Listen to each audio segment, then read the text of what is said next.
Hello students, welcome back to the video series of Python programming. I am your instructor Shweta Yagnik and today we are going to continue with our topic exception. So today we are going to see first raise an exception, then we are going to see how to define user defined exception, and then we are going to see assertion. So without wasting much time, let's begin. So our first topic is raise an exception. So if we want to throw an exception, even though Python has not thrown an exception, but programmer decides to throw an exception over some condition, then it is possible. So the syntax for raising an exception is raise keyword, then exception, the class you want, and then the argument. Okay, so the argument can be used in order to exchange the message that you want to provide to user. So exception is the type of exception. We have seen many types of exception, but this exception class, whatever is written over here, is the base class of all the exception class. You can use any valid subclasses of the exception class, and argument is the value for exception argument. So now let us see how to implement this raise exception in Python program. So here we'll write a program which will raise an exception if the given number by user is not a positive number.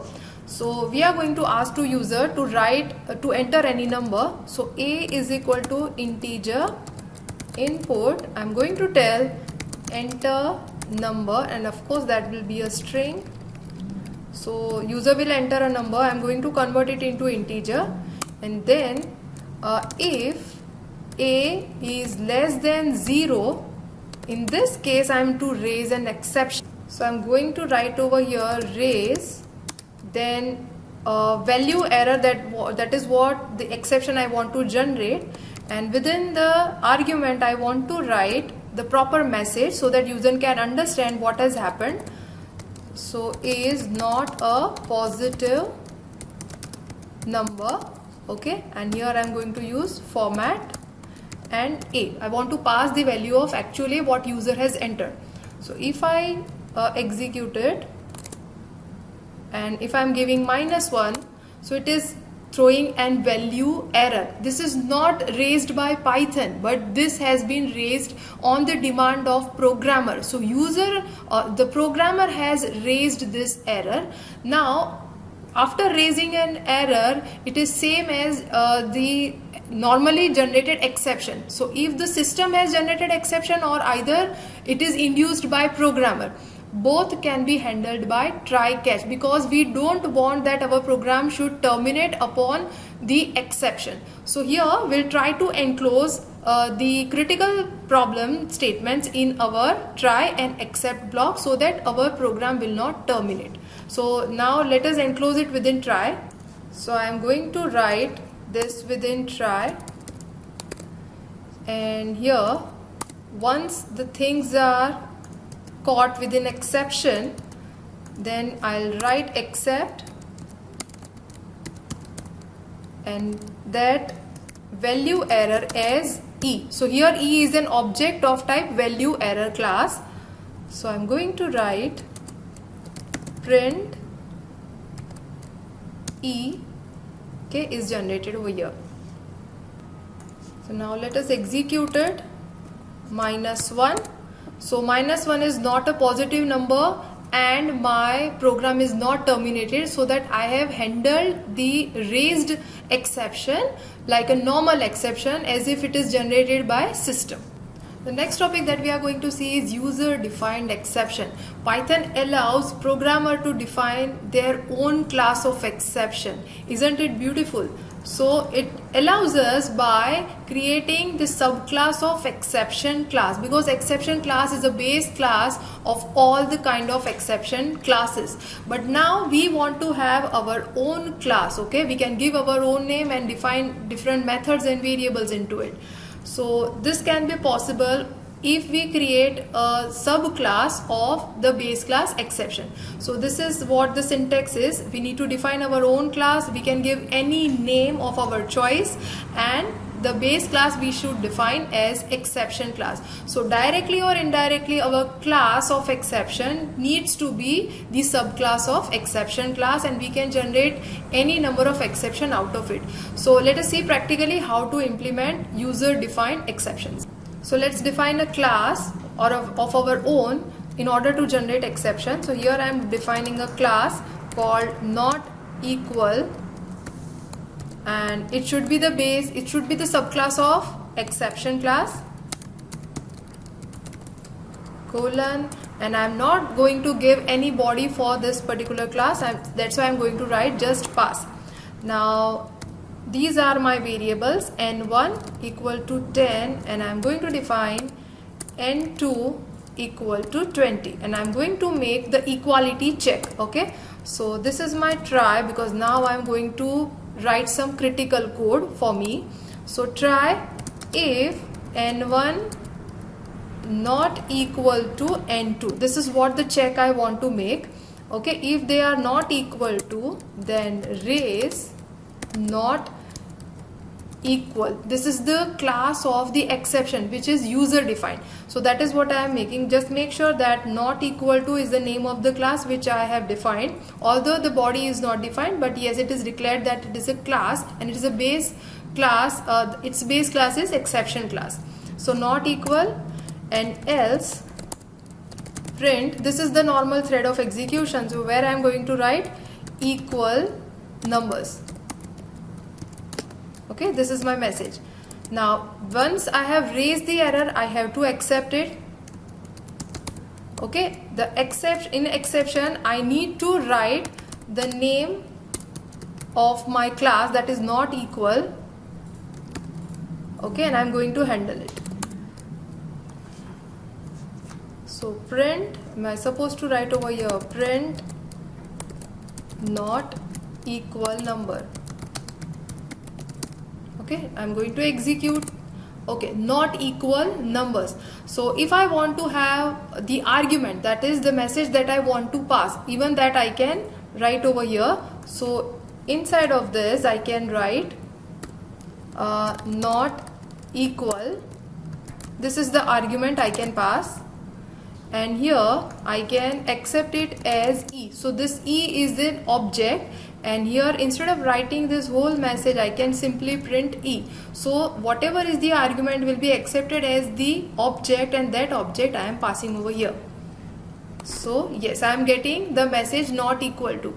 So this is how user or developer can create their own exception and write the class with appropriate methods and variables. Although we have not done that way here, we have simply made a class which is the subclass of exception class. The last topic that we are going to see is assertion. So Python allows you to test your condition whether it will occur or not based on the assert keyword. So this assert keyword will assure whether the given condition is true, then there is no problem, normal thread of execution will execute. But if the condition is false, then assertion error will be raised. So this is possible with the help of assert keyword. Then the condition which you want to make sure, if the condition is false, then error will get raised. So that is an assertion error. So like a normal exception, if you are handling your assertion error, your program will give the proper message. But if you don't handle it, if you don't write the exception, then your program will get terminated. So now we'll see practically how to use assertion and how to handle those assertions. So now let us write one code where my string is hello. Okay, here, and I want to assert that X should be hello. Okay, so I want to make sure my condition returns true. And in one more case, if I write differently, assert when my X should be equal to goodbye. Okay, so in these two different cases I want some different assertion. So here there won't be any problem because X is actually pointing to hello. So I want that equality, so it matches, no problem. But here whatever I want to assert, that is not matched, so it should raise the error. So let us see and yes, it is giving me assertion error. So we can also give, in case of error, if the condition is false, what should be the message. So I should write over here something which is meaningful to the user, that it should be hello, so that user can come to know exactly what went wrong. So along with the assertion error which I am getting for the line number 5, obviously where the condition is not matching, so it should be the hello. Okay, so this is the proper message. So assertion error is like other normal exception error which can be handled using try and except block. So let us put our critical code, that is assertion condition, within the try and try to handle it. So this is try. Within try I am putting these two things, and over here I am just try to handle it using exception. Okay, except using assertion error, because that is the type, as E, because I want to use the message, and that's why this object is here, and print E. So let us execute the code. So yes, at least my program has not terminated abruptly, but I have used assertion and except in order to give proper messaging. So now let us see one more program, so that the assertion concept will be very much clear. So here I am defining one function square which is taking one argument, and I want to assert that x should be greater than equal to 0, and if it is not, I should print that only positive numbers are allowed. So if this condition is false, this message will be passed. In other case, I want to return with x multiplied by x, because I want to return the square. Now I'll make this call of the square into try square and minus 2. Okay, so that it should raise assertion error. So here accept assertion error as E, because I want to accept this message in this object. So writing print E. So let us execute the code and see. Yes, only positive numbers are allowed. And here if I write 2, okay, where assertion error does not occur, in that case it should return the proper value, but I should be writing it over here like x, or rather u, and here I should be printing u, so that I will get the proper result. So here I am writing, I am getting +4. So I hope you have understood what is assertion and how to use it. We have also seen how to define user defined function and how to manually raise the existing exception. So I hope these topics are clear and this session is very useful to you. See you soon in next session. Till then, happy learning.